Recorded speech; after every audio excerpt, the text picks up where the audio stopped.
வணக்கம். என் பெயர் மணிகண்டராஜ் ஸ்ரீனிவாசன். நான் மக்களவைத் தேர்தலில் போட்டியிடுகிறேன். எனது தேர்தல் சின்னம் ரோபோ எந்திரன். எனது பட்டன் எண் 29. இது எனது தேர்தல் அறிக்கை. 1வது அறிக்கை. திருச்சிராப்பள்ளி மிகவும் மேம்பட்ட உலகில் முதல் முழு தனியங்கி சமூகமாக உருவாக்கப்படும். தனியங்கி வாகனம், தனியங்கி விவசாயம், தனியங்கி சமையலறை, தனியங்கி ட்ரோன் டெலிவரி,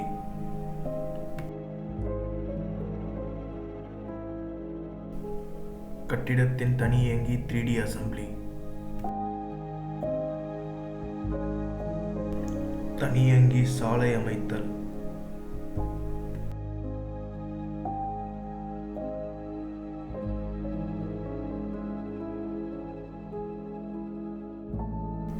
தனியங்கி மாற்று சுழற்சி,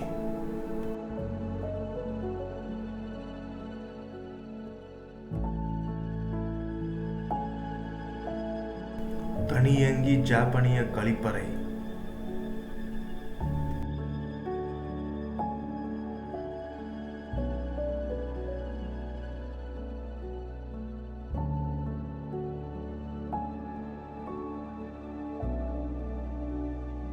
டிஜிட்டல் ட்வின். டிஜிட்டல் இரட்டை ஏற்படுத்தி AI இயக்கும் நீதிபதி, வழக்கறிஞர்கள், ஆளுமை தலைவர்கள் மற்றும் வங்கி. சிங்குலாரிட்டி இன்ஜின் என்ற இன்ஜின் இந்த டிஜிட்டல் சொத்துக்களை அனைத்தையும் வைத்திருக்கும் மற்றும் மேற்குறிப்பிட்ட அனைத்து தனியங்கிகளையும் நிர்வகிக்கும். அறிக்கை 2. திருச்சிராப்பள்ளியில் தொழிற்சாலை அமைத்து பறக்கும் கார் தயாரிக்கப்படும்.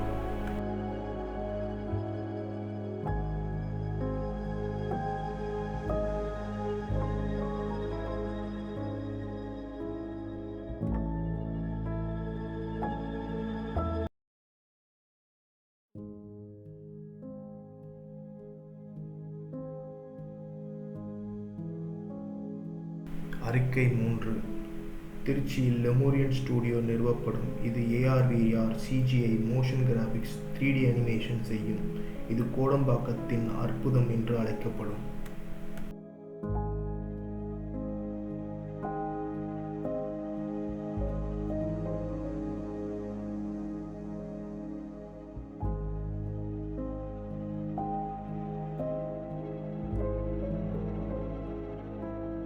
அறிக்கை 4.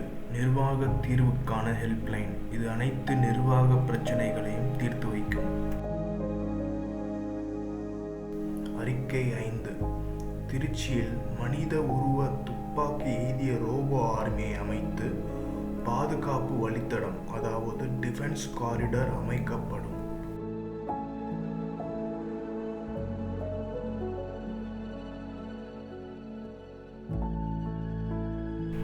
அறிக்கை 6.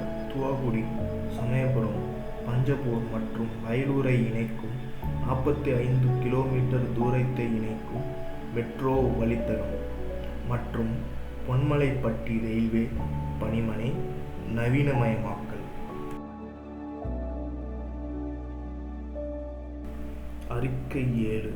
விவசாயிகள், கூலிகள், வீட்டு பணிப்பெண்கள் போன்ற அனைத்து அமைப்புசாரா தொழிலாளர்களின் வேலைகளுக்கும், பெட்டிக்கடை, அயன்மேன் போன்ற சிறு வணிக உரிமையாளர்களுக்கும் குறைந்தபட்சம் 17,000 ஊதியம் வழங்கப்படும். 17,000க்கும் மேல் சம்பாதிக்காத வணிகம் மற்றும் தொழில்களுக்கு இழப்பீடு வழங்கப்படும் மற்றும் வேறுபாட்டை அரசாங்கம் செலுத்தும். எடுத்துக்காட்டு, ஒரு கடைக்காரர் மற்றும் ஒரு பணிப்பெண் தனது வணிகத்தின் மூலம் 9,000 சம்பாதித்தால் மீதமுள்ள 8,000 வித்தியாசத்தை அரசாங்கம் செலுத்தும். மேலும் 60 வயதுக்கு மேற்பட்டவர்களுக்கு ஓய்வுக்கு பின் 3,000 ரூபாய் ஓய்வூதியம் வழங்கப்படும். அறிக்கை 8. பள்ளி முதல் கல்லூரி வரை AR/VR கல்வி.